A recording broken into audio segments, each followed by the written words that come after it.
Alright, so it's time, and I can officially say it because as of 24 hours ago, I sold my Les Paul. And you might be thinking to yourself, Mike, I can see you right now through that camera, and you were just playing your Les Paul. Well, this is my Les Paul Jr., and the Les Paul that I sold was actually my Les Paul Tribute. And it's this weird thing where I have this very complicated history with Gibson guitars as a whole. It's nothing to do with the company, it's just in the way that I label myself or whether I would ever call myself a Les Paul player.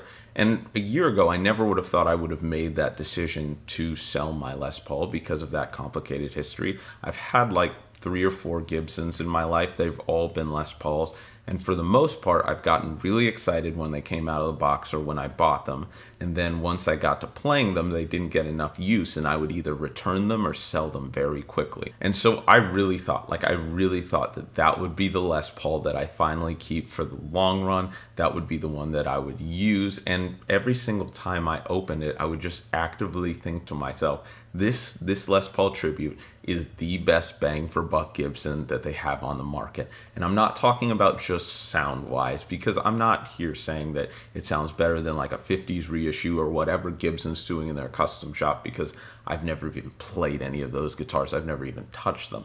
But I think it's a no-frills Les Paul. I think it looks better than the studio, and I'm not afraid to talk about aesthetics because I think in a lot of ways they do matter. It leaves out the coil tap. You're just getting a straight Gibson Les Paul for $1,100, and I think it sounds and looks amazing. But for some reason, that guitar for the last 6 or 7 months has not left my case. I really thought that this would be the one that would change my mind. Like this would finally be the Les Paul that I didn't return. And it seems like it should be a guitar that I would use all the time. I play a lot of like contemporary Christian music, and I play in a lot of places that have some of these more ambient overtones where like an HH double humbucker guitar seems like it would be like the most preferable thing ever. But something weird happened when I actually got this guitar, the Les Paul Jr., because I took it to one of those gigs where we were playing some like almost ambient pop funky stuff. Basically, in a sense, we were playing Coldplay music. And I noticed the second that I got to that gig just how much I didn't know about like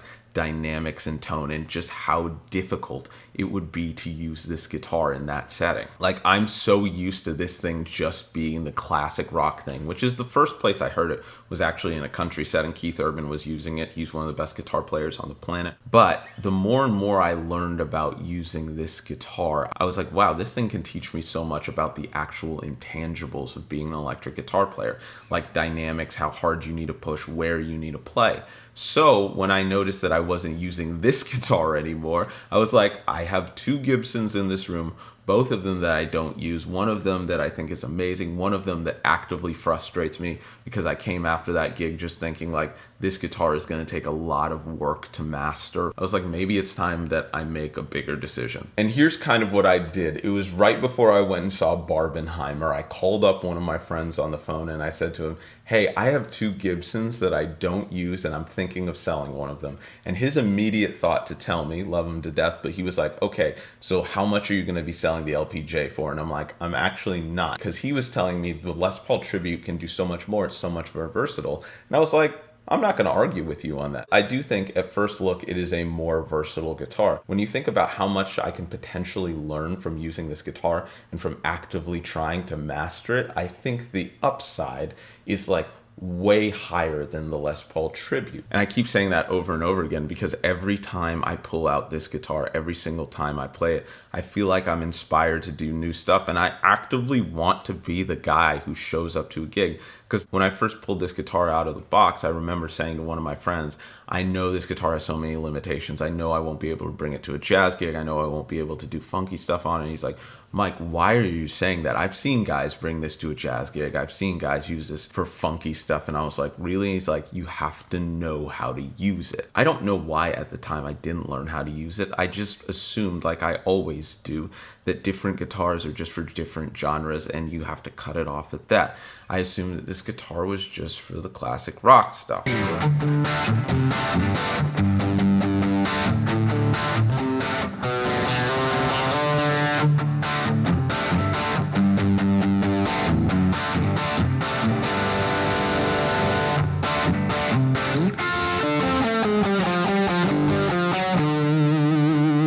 That's fine. It does that great, and that's what it's known for a reason, but you can get so much more out of this guitar by just learning about the tone knob. If I'm being completely and tonally honest, when I'm playing guitar both live and in here, most tone shaping doesn't even come from the EQ. It comes from two places mostly, and that's been the amp and the idea that a 5-way selector will give me an exponential amount of tonal varieties.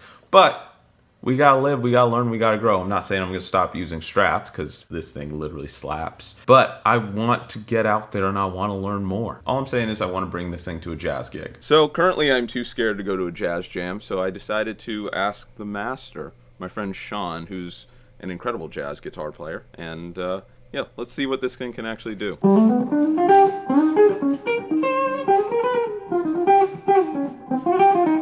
Well, before the pickup, there was just like a jumbo body guitar, and then eventually they had the jumbo, and then they invented it was the P90. They were like original jazz boxes had a P90 in it, but it was on the neck side, and it had like a really warm sound. You tell me, if I'm trying to learn more about like dynamics, which is the reason why I'm trying to do the single P90 thing. Oh yeah. How would I go about this in the best possible way? Like if you have everything on 10, something I've been messing with too lately also is like if you throw like your volume on 5 and you crank your amp more, and you get more of the amp, and then you have like more grab over here.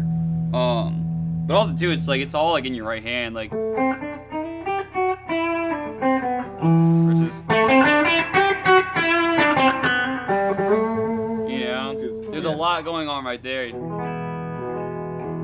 So yes, I learned quite a bit, and it's interesting. I feel like all of us have those friends where we feel like we're making progress on the guitar, like you're practicing every day. And I feel like comparison doesn't always have to be a negative thing, but you start getting a little cocky, and then you go and hang out with one of your friends like Sean, and you're just like, I have a long, long way to go. So I think the overall moral of the story is that we have a great guitar that I have a lot of work to do to learn how to use, but I am actively excited and ready to see what happens and how this thing can change a lot of my playing and the way I even perceive tone and volume and all those good things that I wish I would have spent more time on.